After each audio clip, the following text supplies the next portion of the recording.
Kita langsung akan mengundang pembicara kita selanjutnya bahwa tentang pahlawan yang sudah dicontohkan misalnya Pak Yanto. Ada banyak hal yang bisa dilakukan di tengah sosial masyarakat kita yang masih banyak yang tidak mampu, gerakan asak kemudian muncul. Lalu kemudian ada orang-orang seperti Pak Simon dengan caranya yang sederhana. Kemudian bisa memberikan sesuatu kepada orang lain di tengah keterbatasannya. Dan kemudian ada orang-orang muda seperti Mas Roy yang mana orang muda saat ini tuh lebih banyak memilih untuk hidup lebih enak, lebih nyaman, tetapi dia memilih jalan untuk bisa memberitakan firman Tuhan di lingkungannya. Dan tak kalah lagi ada Ibu Lucia yang sejak masa mudanya sebagai ibu rumah tangga sudah melakukan berbagai hal untuk kepentingan sesamanya, mendirikan berbagai yayasan pendidikan. Dan lalu seperti apa kemudian muncul pahlawan-pahlawan serupa dari kalangan kita sebagai orang Katolik di masa yang akan datang. Adakah peluang bagi kita semua untuk bisa menjadi orang-orang yang sama dengan mereka berempat ini? Kita akan undang Romo Beni Susetio untuk bisa mengupasnya lebih dalam seperti apa peran umat Katolik dalam kehidupan di tengah masyarakat. Romo, disilakan untuk naik ke atas panggung.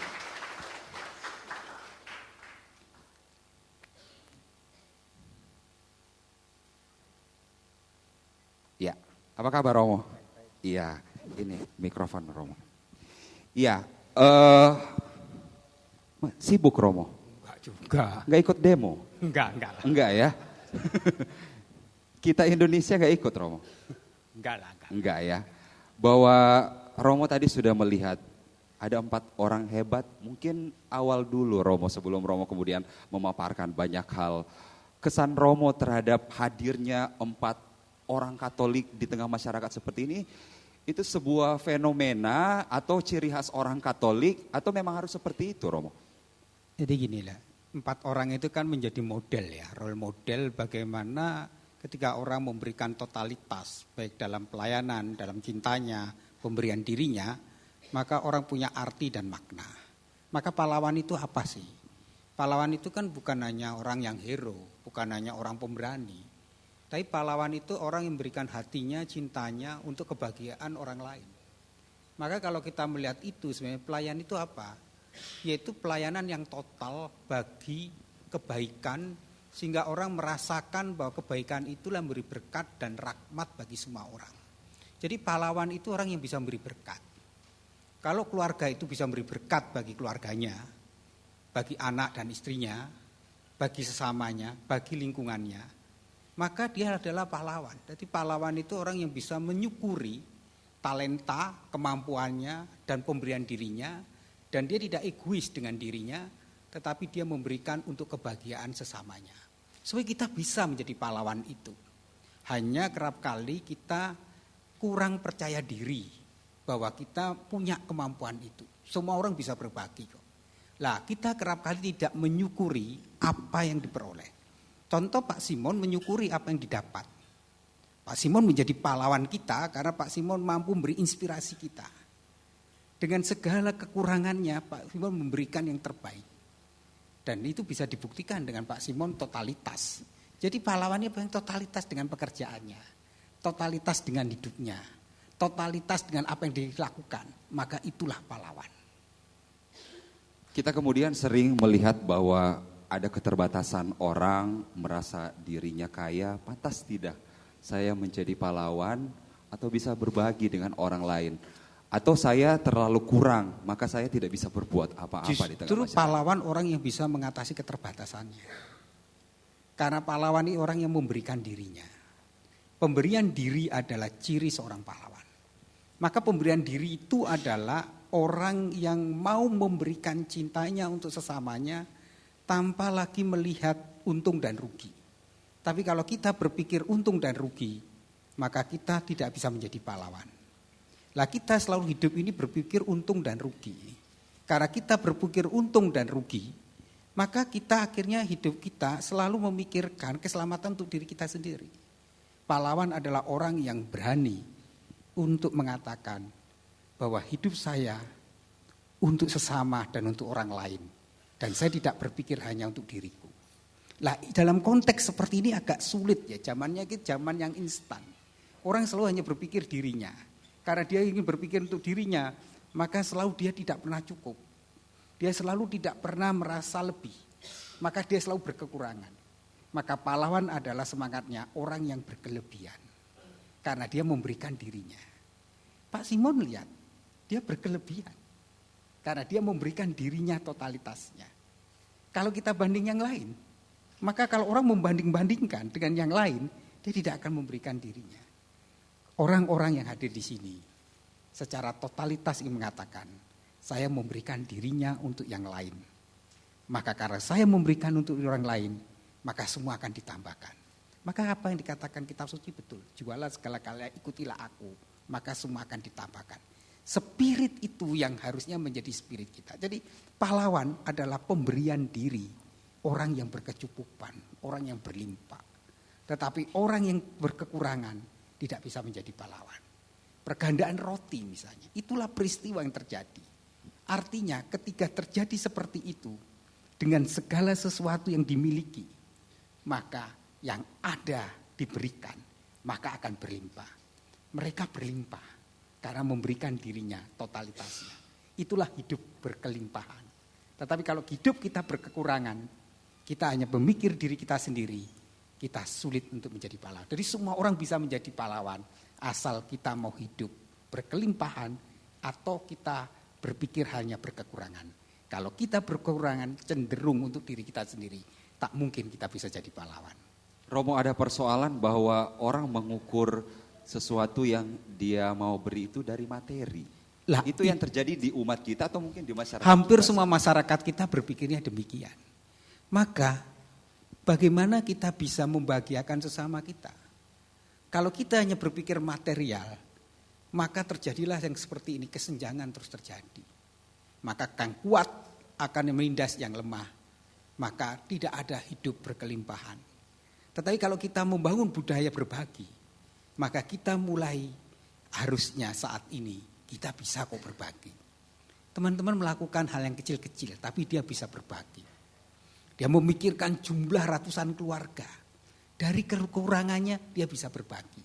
Kalau kita mau mengatakan kalau gereja ingin hadir di masyarakat kita, mentalitas berbagi itu yang harusnya menjadi pilihan kita. Kalau kita mau gereja diterima menjadi gereja yang masyarakat, gereja yang peduli dengan sekitarnya, gereja yang berbagi, maka kita akan menumbuhkan kembali Indonesia yang bisa hidup berkelimpahan. Maka kita melihat sekarang ini energi kita hampir tidak pernah energi kita berbagi. Jadi energi yang selama ini adalah energi yang selalu kita ingin menguasai. Kalau kita ingin menguasai selalu, maka masa tekanan itu yang terjadi. Tetapi kalau energi kita berbagi, tidak lagi kita mengadakan power tekanan. Tetapi energinya adalah kita mau secara positif untuk kebahagiaan yang lain. Setiap orang bisa melakukan apapun untuk kebahagiaan orang lain. Asal orang tidak cinta diri berlebihan. Itulah prinsip sebenarnya. Menjadi Katolik adalah orang yang hidup menjadi manusia normal. Manusia normal itu adalah ya memang kita dipanggil oleh Kristus untuk hidup bagi sesamaku. Maka aku memberikan bagiku sesuatu yang aku peroleh. Dan rezeki yang aku peroleh itu untuk berbagi. Maka aku syukuri itu, maka itu berlimpah. Yang pelit jadi gak normal ya Romo. Nah, yang kalau orang hidupnya hanya untuk dirinya, dia tidak pernah berbagi, dia tidak normal. Karena perutusan kita adalah berbagi. Maka Ekaristi adalah puncak dari perayaan berbagi itu. Maka kita diutus, diberi berkat untuk berbagi sesamaku. Kalau kita berbagi, berkelimpahan, maka disitulah gerakan menjadi kekuatan kita. Jadi gerakan ini yang sebenarnya harus dijadikan gerakan sosial kita. Lah mensos di sini peranannya. Kalau Anda lewat Twitter, lewat Facebook, lewat media-media sosial mencoba membangun energi positif berbagi, maka itu menjadi gerakan besar. gerakan kepedulian terhadap mereka yang tersisih, mereka yang miskin, mereka yang berkekurangan. Itu kekuatan besar. Misalnya gerakan 100 perak. Kalau itu dilakukan oleh kekuatan besar menjadi sebuah kesadaran besar, wow, itu bisa membangkitkan kekuatan besar. Hanya kita tidak memulai yang kecil. Maka setialah terhadap perkara yang kecil, maka perkara besar akan diberikan. Jadi kekuatan kita sebenarnya adalah sekarang mencoba, menurut saya adalah membangun mindset kita. Karena mindset kita itu masih hidup ke dalam eksklusivitas. Mindset kita itu tidak mau kita meloncat. Padahal dunia sekarang harusnya kita meloncat. Lah disinilah peranan dunia sosial media. Kalau dunia media sosial itu digunakan positif, dia bisa menggerakkan luar biasa. Jaringan, network, kekuatan. Sehingga itulah menjadi yang disebut, yaitu kemampuan kita membangun sebuah komunitas. Yaitu bukan penggiat kata, tapi pemutus kata. Kalau kita masuk ke dalam dunia medsos itu mempengaruhi orang, ini menjadi sebuah kekuatan bahwa kepahlawanan harus ditumbuhkan dalam setiap gerakan kita. Masing-masing di paroki mempunyai nilai-nilai kepahlawanan itu dalam pengertian pahlawan adalah orang yang totalitas dalam pelayanan, orang yang memberikan dirinya untuk kebahagiaan orang lain, orang yang mau dengan sukarela peduli dengan sekitarnya, orang yang mau terlibat terhadap persoalan-persoalan dunia, orang yang mau membersihkan ruang-ruang yang kotor. Lewat aktivitas itu, maka kita mampu menggerakkan kesadaran. Lah ini yang energi positif yang harusnya kita bangun. Jadi ke depan gerakan ini tidak hanya sekedar selesai di sini. Tapi bisa nggak membuat kekuatan baru bagi gereja. Untuk menghadirkan pahlawan-pahlawan di tingkat RT-RT itu. Akar-akar rumput. Kita bisa melakukan itu. Kalau kita bisa mengubah di tingkat ART. Ada banyak orang Katolik yang tampil menjadi pahlawan-pahlawan di situ. Maka kita menjadi garam dan terang dunia. Itulah pahlawan. Pahlawan adalah orang yang bisa menjadi garam dan terang dunia di sekitarnya.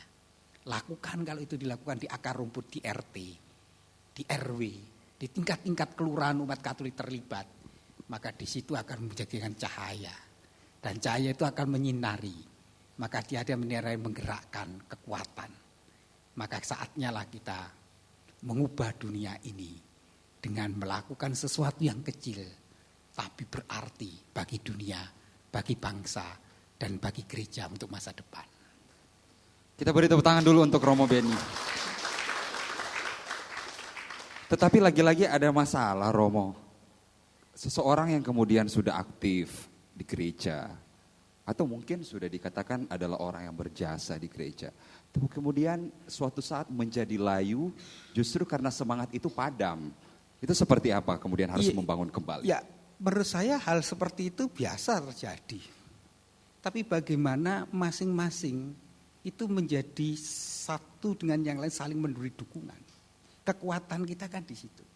Jadi kalau kita membangun jejaring, maka orang saling meneguhkan, menguatkan. Dan itulah energi yang harusnya dibutuhkan.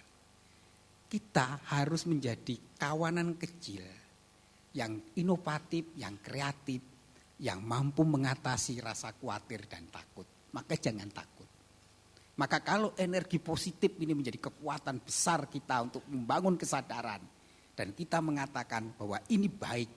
Dan baik itu harus dijalankan. Itulah menjadi kekuatan kita. Jadi sebenarnya bagaimana sekarang ide ini harus dijadikan satu gerakan. Bahwa kepahlawanan itu menjadi gerakan umat basis. Kalau ini menjadi gerakan, maka setiap orang akhirnya menjadi pionir. Dan itulah akhirnya membuat gereja itu menjadi hidup. Gereja yang hidup adalah ketika muncul kemartiran. Inilah bentuk kemartiran baru. Lah kemartiran itu bukan hanya orang berdarah, bukan orang hanya mati karena pembela iman. Tapi kemartiran saat ini adalah ketika dia bermanfaat bagi banyak orang. Ketika dia bisa memberi makan banyak orang. Apapun itu ya, hal-hal yang apapun bisa itu kemartiran. Jadi ketika orang memberikan kebahagiaan, ketika orang menjadi cerdas, ketika orang bisa mengatasi namanya kemiskinan, ketika orang memberikan banyak pekerjaan, ketika orang bisa mengatasi lingkungan yang rusak. Dan itulah kemartiran. Jadi kemartiran itu harus ditumbuhkan dalam jiwa umat Katolik. Menjadi martir itu adalah mau masuk ke dalam ruang-ruang yang kotor. Dan membersihkan ruang kotor lewat aktivitas kita sehari-hari. Maka kalau seperti itu menjadi jiwa kemartiran kita, maka pewartaan dalam konteks zaman ini adalah bagaimana orang Katolik mau masuk ke ruang yang kotor-kotor itu dan membersihkan ruang kotor itu dengan segala kegiatannya. Dan itu berarti itulah pahlawan. Pahlawan orang yang berani menjadi martir dalam konteks zaman ini, yaitu masuk dalam segala lini kehidupan berbangsa, bernegara, tetapi lewat yang kecil-kecil dilakukan. Kalau kita melihat misalnya di lingkungan kita, mungkin ada kebutuhan peningkatan gizi. Umat Katolik menggerakkan di situ. Mungkin lewat posyandu, lewat PKK. Maka kita care tersitu. Itulah martir zaman sendiri. Jadi martir itu orang yang bisa melihat peluang untuk apa? Kebaikan bagi orang lain. Maka itulah beriman. Beriman ketika kita melakukan kegiatan untuk kebahagiaan orang lain, kebahagiaan orang lain, kesejahteraan orang lain, kebersamaan orang lain, untuk kerukunan, kebersamaan, persaudaraan. Itulah martir zaman kita saat ini. Kalau dalam kehidupan orang yang setiap hari saya menjadi aktivis di gereja saja, di persekutuan doa, dengan berdoa saya cukup kok. Ya menurut saya doa itu kan selalu tidak hanya doa. Orang berdoa berarti orang berkontemplasi untuk melakukan sesuatu. Maka doa itu harus ditambahi titik-titik. Berdoa tidak hanya sekedar doa, tapi titik-titiknya itu apa? Melakukan sesuatu, pemberian diri untuk kebahagiaan sesamaku, untuk membangun kepersaudaraan, untuk komitmen solidaritas, kesetiakawanan, kebersamaan. Semua itu lewat doa. Tadi kan menarik bahwa ide misalnya kesadaran bahwa membantu orang-orang berkekurangan lewat sebuah peristiwa. Peristiwa dalam misa atau peristiwa dalam doa. Karena orang yang memperoleh yang namanya kesadaran itu selalu lewat kontemplasi. Maka dalam doa selalu teringat bahwa doa selalu ada perbuatan. Karena doa dan perbuatan itu satu. Kalau doa tanpa perbuatan tidak mungkin. Doa selalu orang melakukan sesuatu. Karena yang baik dari Tuhan pasti menghasilkan sesuatu, yaitu gerakan menyintai, pemberian diri, dan totalitas. Maka orang yang menyerahkan diri kepada Tuhan, kepada Kristus, maka dia tidak takut akan hidupnya. Dia tidak takut kekurangan. Dia tidak akan takut bahwa hidupnya itu sia-sia. Karena dia yakin bahwa Kristus menyertai sampai akhir zaman, maka dia melakukan itu dengan totalitas. Itulah doa. Doa berarti dengan total dia menyintai apa yang dilakukan, dibuat. Karena yakin Kristus menyertai apa yang dibuat. Ada halangan, Romo.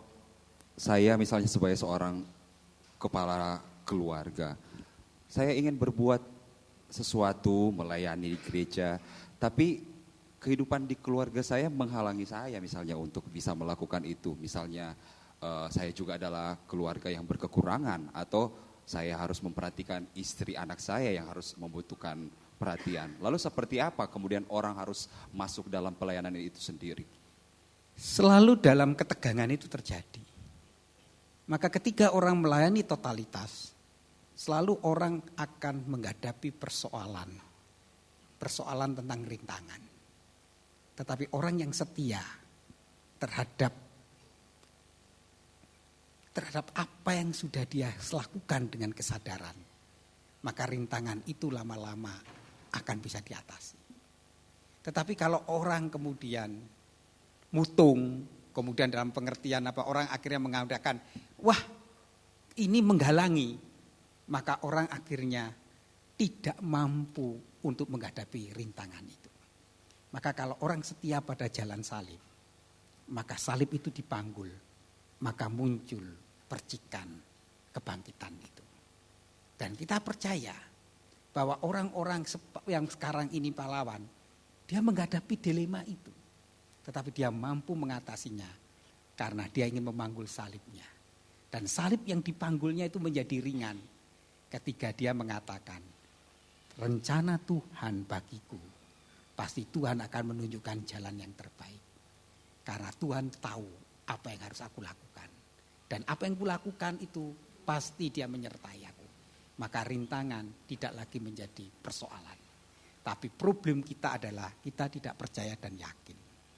Maka kita kalau ingin menjadi seseorang, apapun namanya, entah pahlawan, entah martir, ataupun pelayanan, maka dalam konteks ini kita butuh kemartiran baru. Kemartiran baru dalam arti apa? Orang Katolik harus kreatif, inovatif, mencari peluang.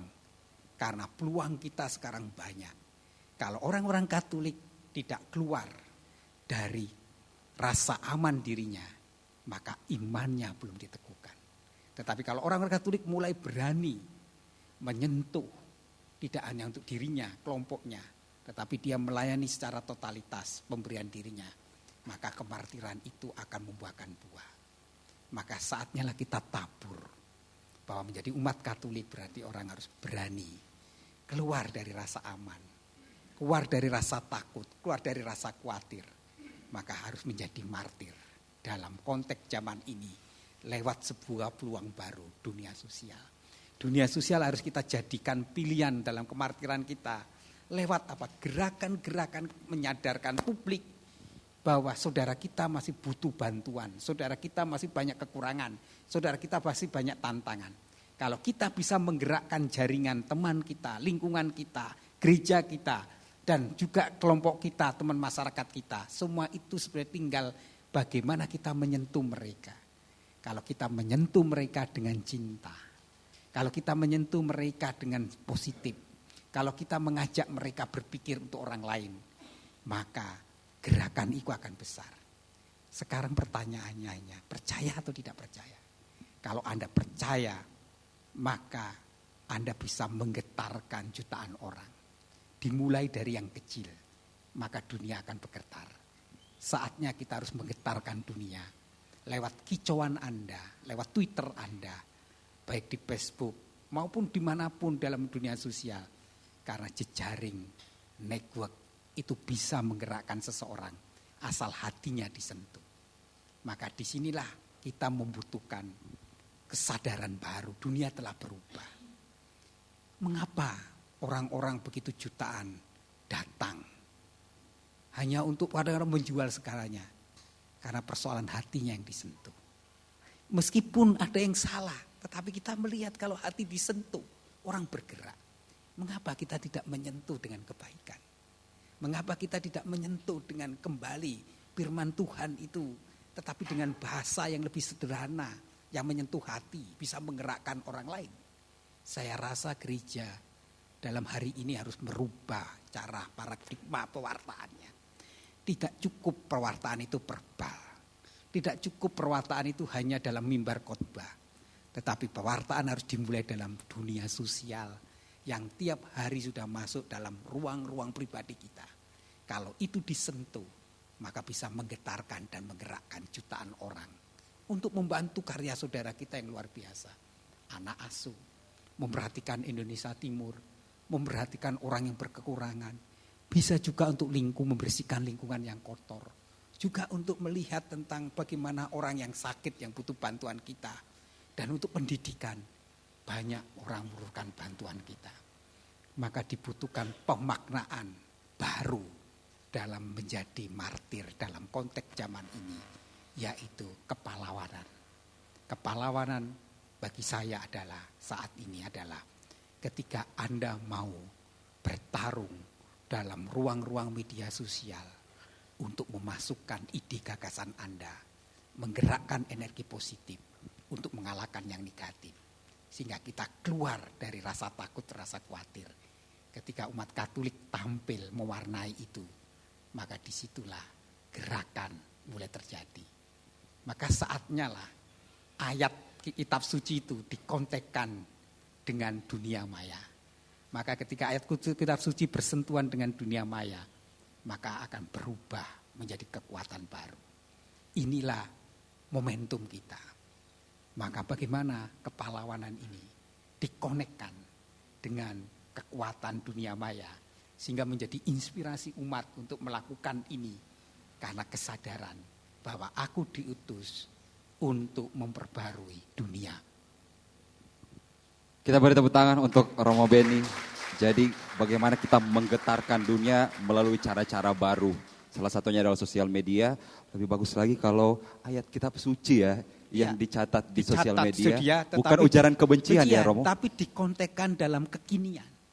Bagaimana ayat-ayat kitab suci yang menyentuh dengan kehidupan dikontekkan dengan bagaimana mengubah dunia ini. Ini tugas perutusan dunia sosial kita. Maka kalau orang-orang konsos aktif ya, menggunakan kitab suci, tetapi dalam konteks mengubah dunia ini menjadi kekuatan baru. Maka seperti roti yang hanya segelintir tapi bisa berlimpah. Maka kekuatan ayat ketika dikapitalisasi dalam dunia sosial, dia menjadi kekuatan baru. Lah inilah pertarungan ide gagasan yang tidak pernah kita tidak pernah kita sadari. Tetapi bagaimana itu menjadi kekuatan yang universal, menyatukan semua orang untuk membangun satu kesadaran baru.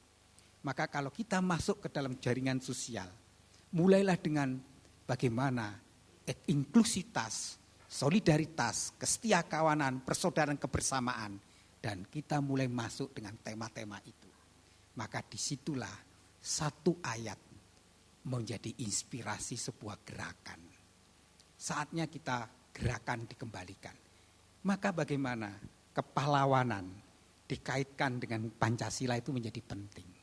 Maka kalau kita mau menggayati Pancasila, itu kan kita menggayati tentang kemanusiaan dan keadilan. Dalam kemanusiaan dan keadilan itulah sebenarnya aktualisasi dari ketuhanan. Nah, kalau orang menyintai Tuhan, masih orang tidak suka bertengkar, damai. Maka orang menjaga persatuan. Nah untuk menjaga persatuan itu dibutuhkan apa? Orang hidup bersama, saling tenggang rasa. Maka butuh musyawarah mufakat. Tidak ada mayoritas, tidak ada tirani minoritas. Maka orang hidup persaudaraan. Kalau itu dijadikan tema besar, kepahlawanan, Pancasila, dan bagaimana inspirasi kitab suci, itu menjadi setiap hari kekuatan kita dalam media sosial, lewat Komsos misalnya, maka disitulah akhirnya menjadi sebuah pemandu. Bangsa ini kehilangan pemandu-pemandu. Apakah peluang ini bisa kita ambil? Kalau Anda jeli memanfaatkan ini, inilah kekuatan baru pewartaan kita, yaitu menjadikan pemandu, sehingga orang tidak lagi kehilangan arah. Maka kita membutuhkan arah itu. Maka saya mencoba melihatnya, bagaimana kepahlawanan itu dalam pengertian kemartiran itu dikaitkan dengan Pancasila menjadi kekuatan kita dalam pewartaan ini.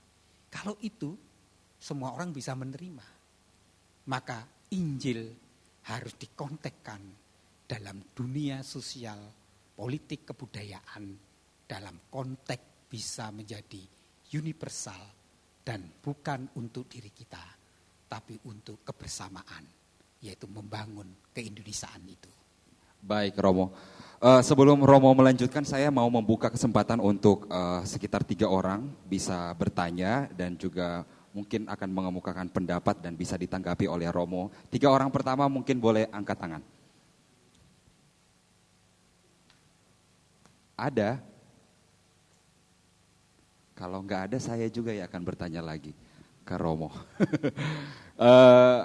Hari-hari ini kemudian kita melihat bahwa ada banyak gerakan-gerakan seperti itu, gerakan-gerakan yang mungkin yang Romo katakan tadi bagaimana sesuatu itu bisa menggetarkan, menggerakkan dan bahkan membawa jutaan orang itu dari berbagai daerah itu ke ibu kota. Itu juga lalu kemudian melihat ini, apakah kemudian kita sebagai umat Gereja Katolik bisa melakukan hal yang sama, kemudian persatuan kita untuk melihat bahwa kita memiliki kekuatan, ataukah memang ya sudah kita di gereja saja? Ya, kita harus jujur ya. Gereja melupakan aspek penting, yaitu tentang perubahan zaman ini. Kalau awal Anda ingat Sanggal Prativi dengan Tutur Tunular, bagaimana sandiwara radio itu didengar oleh jutaan orang. sampai orang yang ke sawah meninggalkan itu. Apa yang terjadi? Dalam tutur nular itu ada nilai-nilai keluarga, nilai persaudaraan, nilai bangsa itu tertanam. Tapi ketika radio kalah dengan tabung waktu itu televisi, gereja kurang menyadari pewartaan itu. Maka sejak saat itu kita lost, tidak lagi mempengaruhi kehidupan berbangsa bernegara. Kemudian maju lagi lewat dunia kabel, internet, kita juga tidak meresponnya. Maka teman-teman kita, dalam tanda kutip, kelompok-kelompok radikal menggunakan dunia sosial itu menjadi provokasi. Contoh, apapun kasus Ahok misalnya. Kasus Ahok itu menjadi besar seperti ini kenapa? Karena manipulasi media sosial yang dianggap kebenaran. Sehingga sebagian besar orang merasa yakin bahwa Ahok itu sekarang menghina Al-Quran. Apa yang terjadi? Solidaritas itu menyatukan mereka. Dan ketika solidaritas menyatukan mereka, sudah sulit untuk dikonter karena ini menjadi sebuah kebenaran. Nah, ingin saya katakan demikian. Kalau kita mampu mempengaruhi dunia sosial dengan yang positif misalnya, bagaimana menggerakkan misalnya kesadaran orang untuk saling berbagi misalnya, untuk mengingatkan saudara-saudara Indonesia Timur yang butuh sebuah pendidikan yang bermutu berkualitas. Kalau umat Katolik menjadi kekuatan di situ, mempengaruhi itu bisa akhirnya energinya menjadi lebih positif. Lah pertarungan wacana di dunia sosial ini enggak ada. Yang terjadi sekarang adalah semua menjadi kekuatan hanya dipengaruhi oleh sebuah kebenaran yang absolut yang hanya mengatakan imanku terganggu, maka aku terancam, maka kita harus membangun yang disebut jihad itu. Kekuatannya di situ. Lah sekarang bagaimana kita melihat peluangnya itu? Maka kita harus membangun sebuah keseimbangan. Keseimbangan kita adalah bagaimana kita mulai masuk ke dalam nilai-nilai humanisme itu. Ini loh, ada saudara kita yang berkeruangan. Ini loh ada kenyataan banyak orang menderita kemiskinan, keterbelakangan, anak-anak cacat. Dan gereja bisa memainkan peranan di situ. Lah menyentuh perasaan itu dalam dunia Twitter sangat penting. Yaitu menyentuh kalbu seseorang. Kalau kalbu seseorang itu disentuh, itu menjadi kesadaran bersama, itu menjadi suatu komunitas yang menggerakkan. Maka jaringan network sangat penting. Lah paroki kan punya. Rata-rata orang punya medsos. Rata-rata orang punya Twitter. Rata-rata orang punya BBM. Punya jaringan, WhatsApp juga. Paroki. Bagaimana itu menjadi kekuatan kita untuk misalnya menjadi gerakan bersama. Kalau semua itu bergerak ya. Dalam kesadaran tiap hari, kesadaran misalnya. Ini loh kesadaran Papua butuh bantuan seperti ini. Ini loh ada anak asuh yang segini butuh segini.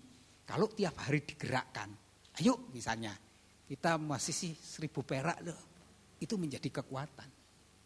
Lah kita harus ada orang yang punya waktu. Mungkin gak berjam-jam kok. Hanya 5 menit saja. Kalau semua orang menggerakkan itu ke relasi kita, ke teman-teman kita, ke link kita, ke Twitter kita, maka ini menjadi kekuatan. Pasti akan menggerakkan. Lah, bagaimana menggerakkan hati kalbu ini? Ini yang menurut saya harus kita ambil peluang itu. Kalau ini menjadi kekuatan, yang lain akan mengikuti. Jadi menurut saya bagaimana mengaktualisasikan kepahlawan dan Pancasila itu dalam hal yang nyata. Jadi keberimanan yang otentik itu bagaimana kemanusiaan dan keadilan itu diwujudkan dalam gerakan yang nyata. Misalnya banyak gerakan membantu Papua, gerakan membantu Kalimantan, gerakan untuk sekolah, gerakan untuk misalnya untuk anak-anak cacat. Ini kan nilai-nilai Pancasila. Dan nilai Pancasila itu sebenarnya terkait dengan iman kita, cinta kasih. Jadi menggayati Pancasila itu sama dengan menggayati cinta kasih. Lah kalau itu diaktualisasikan ada dalam penggayatan kita, maka di situ akan menjadi gerakan. Lah kalau dimulai dengan gerakan-gerakan yang kecil, itu akan membuat kekuatan baru untuk yang lebih besar. Lah hanya kita tidak mau mencoba itu. Maka menurut saya ke depan memang ini tidak lagi kita harus mengubah mindset kita. Dunia telah berubah. Cetak Media cetak itu akan ditinggalkan. 2 tahun lagi surat kabar itu akan banyak yang bangkrut. Karena apa? Kecepatan sudah tidak bisa lagi mereka akses. Maka ke depan orang bisa menokohkan dirinya menjadi tokoh. Orang bisa mempersuasif orang lain. Jadi banyak peluang yang bisa kita gunakan dalam dunia sosial. Itu misalnya untuk apa? Untuk sekarang mengemas kita menjadi seseorang. Lah bagaimana dunia yang macam ini kita create lah. Maka orang Katolik harus lebih inovatif, lebih kreatif, lebih bisa membaca peluang dan bisa sekarang mewartakan dalam konteks dunia baru lewat dunia sosial itu. Lah ini yang menurut saya harus dilakukan. Karena karya-karya kita itu bisa menggetarkan. Kalau kita mau kemas, bukan berarti kemasan itu jelek, ada yang positif. Kita kemas dalam bahasa yang mampu menggerakkan jiwa seseorang untuk tersentuh. Dan kalau sudah tersentuh itu bisa menggerakkan yang lain, teman-teman, jaringan yang lain, maka kita bisa memberi berkat berlimpah. Maka pengertian roti, pergandaan roti itu sekarang dalam pengertian konteks baru adalah dunia sosial ini. Jadi dunia sosial itu menjadi roti yang dan ikan itu bisa berlimpah karena dengan jejaring. Itulah kekuatan jaringan. Maka Anda memanfaatkan jaringan itu untuk supaya hidup penuh kelimpahan. Kita memiliki dasar untuk menjadi seorang pahlawan adalah ekaristi. Dengan ekaristi berbagi itu. Baik. Kita beri tepuk tangan untuk Romo Beni. Romo, terima kasih Sama-sama. atas sharingnya pada siang hari ini dan bahwa kemudian kita berharap bahwa apa yang dilakukan oleh 4 orang tadi yang dipilih oleh umat ini kemudian bisa menjadi inspirasi ya. Inspirasi. Lah ini yang menjadi gerakan ekaristi itu. Baik. Berbagi dan menjadi penggayatan akan Pancasila dan kepahlawan dalam konteks ini menjadi kemartiran kita. Maka kalau itu menjadi gerakan dari Komsos, maka kita harusnya membaptis kembali dunia sosial menjadi pewartaan konteks zaman ini ketika kita memberi aktualisasi pemaknaan hidup dalam kelimpahan itu. Baik, terima kasih Romo. Kita beri tepuk tangan yang meriah untuk Romo Beni. Romo bisa kembali ke tempat dan sekali lagi terima kasih. Ya, silakan Romo dan saya undang Romo Hari untuk kemudian terakhir bisa memberikan cenderamata sekaligus akan memberikan penutup dari acara pada siang hari ini.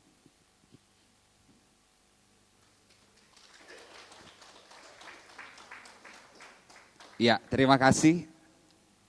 Ya, Romo Beni sekali lagi terima kasih bisa kembali ke tempat. Iya. Romo silakan duduk.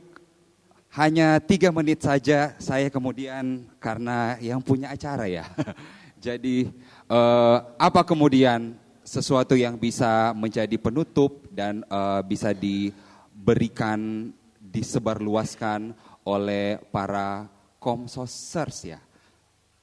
Sekeuskupan Agung Jakarta ini kembali mereka ke paroki mereka masing-masing. Iya, untuk acara ini semoga tokoh-tokoh yang sudah dipilih ini menjadi inspirasi juga buat setiap umat di Keuskupan Agung Jakarta. Bahkan kemudian juga kita bisa sebarkan melalui medsos kita masing-masing dan harapannya di tahun 2017 nanti kita akan mendapatkan lebih banyak lagi pahlawan-pahlawan Kristiani yang inspiratif. Demikian. Baik, terima kasih Romo. Iya dan tadi kita berbicara banyak tentang kepahlawanan Kristiani. Ada banyak hal yang disampaikan bahwa kita memiliki medan baru, cara-cara baru, kemudian alat-alat baru untuk bisa menjadi pahlawan-pahlawan di hal-hal yang paling kecil, di hal-hal yang paling sederhana, di hal-hal yang paling mudah. Tidak harus meninggalkan kemudian jati diri kita bahwa teladan dari 4 orang yang menjadi pilihan kita umat Keuskupan Jakarta untuk bisa menjadi inspirasi kita sebagai pahlawan yang ada di sekitar kita semoga bisa kemudian menggerakkan kita untuk bisa menggetarkan dunia melalui ruang-ruang kita sendiri Dimulai dari gereja kita, paroki, dan mungkin lingkungan yang terdekat di sekitar kita. Demikian talk show Kepelawanan Kristiani, saya Carlos Michael. Terima kasih, sampai jumpa. Romo, makasih.